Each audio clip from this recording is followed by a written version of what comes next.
Every Sunday, Masi Mobin can be found riding the man-made waves of Melbourne's urban surf pool.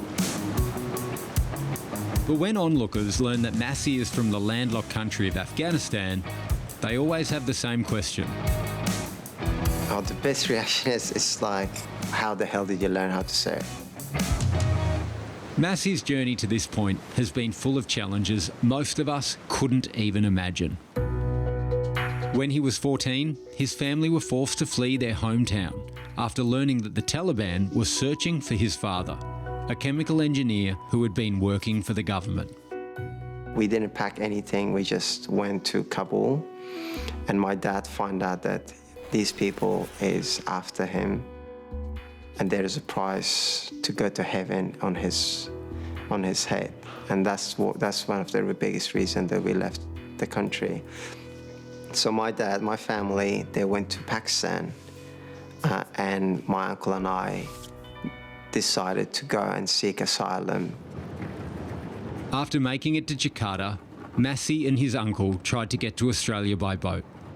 The first time, they were intercepted by Indonesian officials. The second time, the boat capsized, leaving Masi clinging to a plank of wood in the middle of the sea. That was actually the first time I actually tasted the seawater. I didn't know the seawater was salty, and my body reacted really badly. And then I saw every single person, including my uncle, which I never forget, drown one by one. And I thought that was my last chance, and I did give up that time. But what triggered me, that I remember my mom is waiting for me. After 16 hours, I got rescued by a fisherman.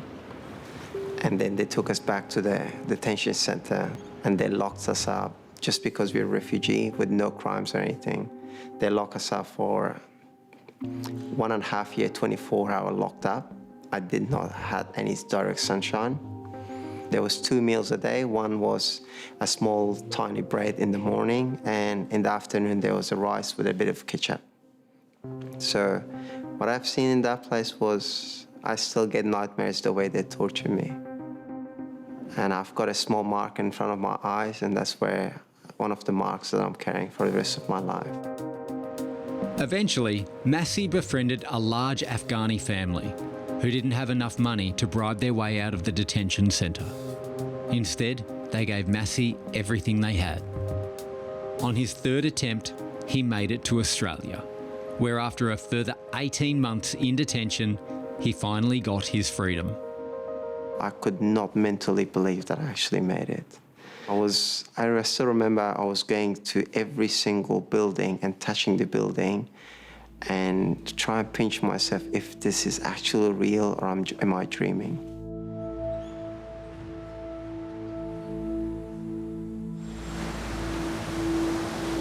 After spending nearly 4 years in Indonesian and Australian detention centres, Masi Mobin lived in Sydney for 10 years, where for a long time he struggled to find work. I could hardly speak any English, and we got discriminated a lot.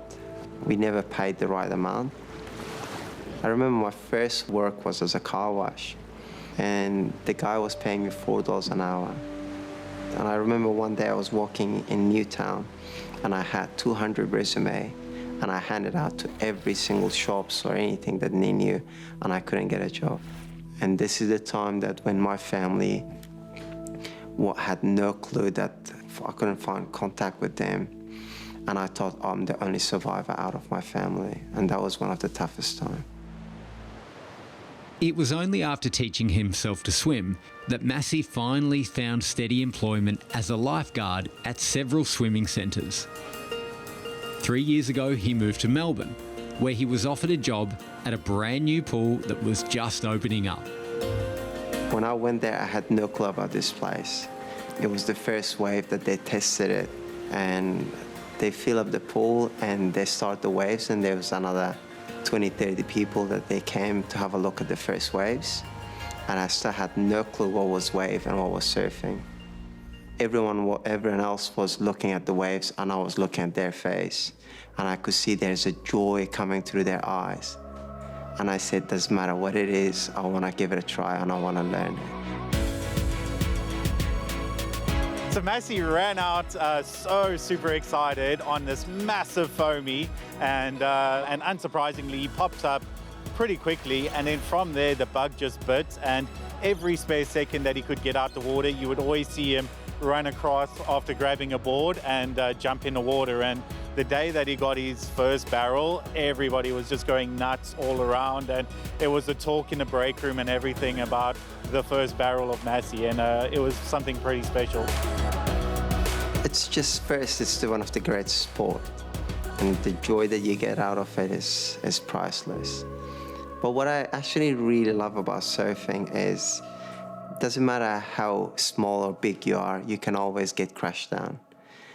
And you get fall, tumble, turns. All you can do is just grab your board and paddle back to the point and try it again. And that's one of the best philosophies that I learned from surfing, and I do implement in everything in life. I've seen the worst in life since I was a kid. If I have passed these things, then I can pass anything in life. Today, Masi is riding high. A few years ago, he finally managed to make contact with his family through social media. My dad got a job in Kazakhstan, and they're living in Kazakhstan now. So I went to visit them after 12 years. My mom couldn't talk to me for hours, and every time she tried to open her mouth, she was crying. It was one of the best experiences that I've reunited with my family. In 2020, Masi completed an apprenticeship and started up his own company, Expert Painting and Renovation, employing a group of friends he met on the boat from Jakarta. 3 of them, they can't speak, so I learned a little bit of sign language through them. And yeah, so we all, 6, 7 of us, all refugees. We came the same boat, and we want to do something great in life. Anything is possible if you put the hard work and determination. And everything is temporarily, including the worst time in life. There's always a sunshine at the end. You just need to wait and be patient.